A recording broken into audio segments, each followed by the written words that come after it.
What up, guys? Today we're going to review Challenger Dominiel, more commonly referred to as CDOM, one of my favorite characters in the game. She's actually like one of the first 3 heroes I plus 15'd.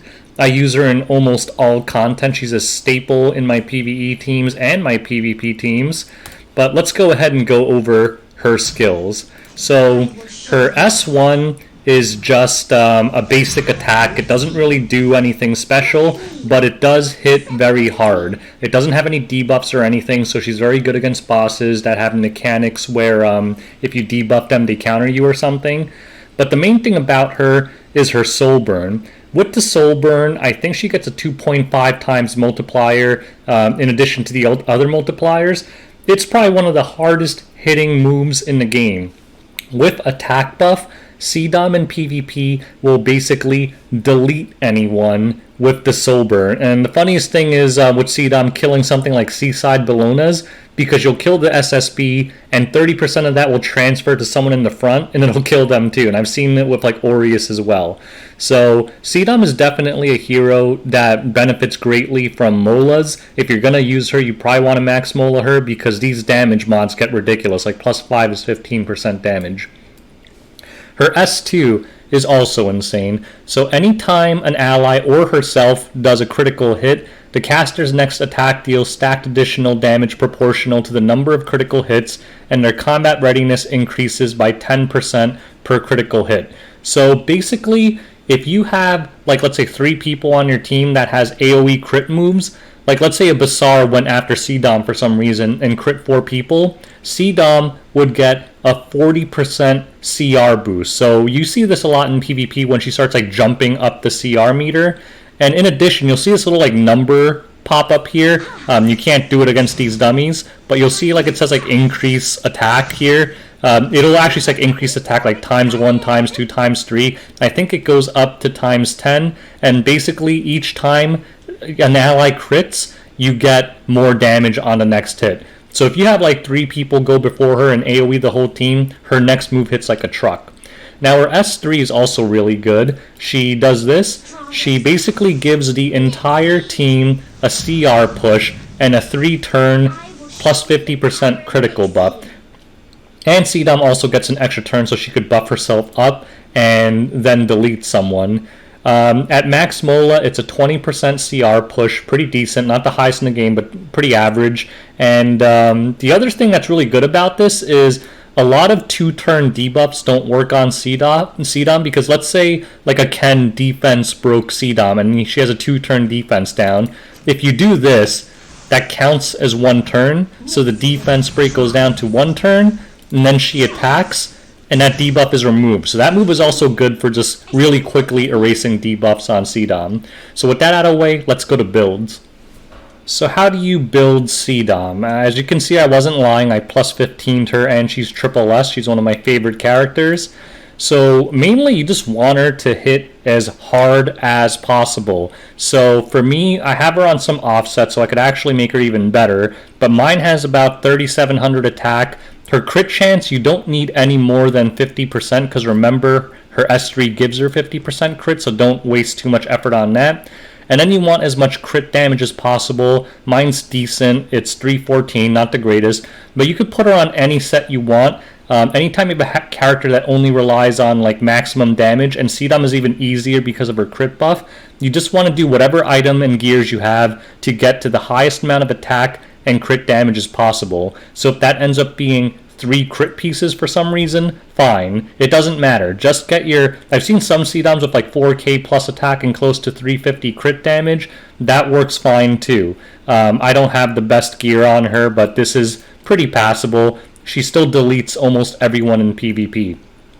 For PvP, there's a good chance you'll want to use Taga Hells like me to maximize the chance of you being able to do that wicked soul burn right away. In PvE, a lot of people will opt for Caladra. It's actually on my Spectre Tenebria, but you guys are probably familiar with this artifact. It does up to 30% more damage against debuffed enemies, and that's basically like a free rage set on CDOM, so it'll make her hit even harder. But those are your two main artifacts. For PvP, you'll almost always want to use Tagahells. For PvE, you can use Caladra or some other PvE artifact. It doesn't matter. She's going to delete everyone anyway. One little thing is, some people do opt to get a little bit higher speed on her. You don't really need speed that much because of the way her passive works, but for some people, especially if you're running her with Basar, sometimes it's nice to get to like 160, 170 speed, because then if Basar misses on something like a Lilius, the 30% CR push should still be enough to get her to the top and boost the rest of your team. If your speed is too low like mine, like 140, even with 2 or 3 crits, she still won't get to the front, and then the enemy will get their turns. That's really your call. I typically run her slow and as hard hitting as possible, so that's up to you guys. Anyways, let's go look at her in PvP now, because that's probably what most of you care about. Alright, so let's show off CDOM in Arena. So I'm going to use a weird-ass comp. Quadruple Mage comp with 3 Tagahells. I don't even know what artifact Silverblade Araminta is on. She probably is half naked, but I just need her for the stun. But here we go. So I'm going to boost up CDOM. Bloop. She's going to CR boost the entire team. And then we're just going to erase Charles. Why not? Blip. And then we're gonna go ahead and, you know what? I'm just gonna do it without the burn. Can we get lucky? Come on, strip that maid Chloe. My Basar does have like 100 effectiveness, like 130 or something like that. There we go, we do get the strip. Now, Silverblade stuns, and look, CDOM's getting pushed up all over the place because she gives everyone like 100% crit. And now CDOM's pushed up again. Now they're all burned. You know, I'm just gonna auto attack this maid Chloe. That's fine. Now CDOM, we're gonna burn and hit this maid Chloe. Blip. She's burned. Everyone's burned. They're burning. And you know what? Let's go ahead and boost up CDOM again. Look at her just riding that CR push. We're gonna hit this guy because they're burned, and the Silverblade Araminta, the second thing, boosts her up too. Blam! She's in the front again. Okay. So now we're gonna kill this Lilius. And now Oxlots. Why don't we just go ahead and push this CDOM up again? We're gonna give her the crit buff. And blam, they didn't get a single turn. Look how many turns CDOM got because I ran a team that just rotates over and over. And blam, they don't get a single turn, and CDOM wins us that match with her insane turret damage. And that's how you use CDOM on offense as a DPS. Now in PvE, CDOM is the queen because she can do stuff like this. Blip. 70,000. And she's on Tagahells because she's on my PvP build. With something like Caladra and a full damage build, she can easily one-shot any Hunt 11 in the game. The one downside to CDOM and PvE is she's not good for auto teams because a lot of her damage is from her soul burn. The soul burn is what gives her the insane multipliers. Without the soul burn, she still hits hard, she's still pretty good, but she's not the insane one-shot queen that she is with the soul burn active. And that's really all there is to say about PvE, she's just amazing. So let's wrap this review up. Is Challenger Dominiel any good? She's amazing. If you pulled her, congratulations, because you got one of the most well-balanced and versatile heroes in the game.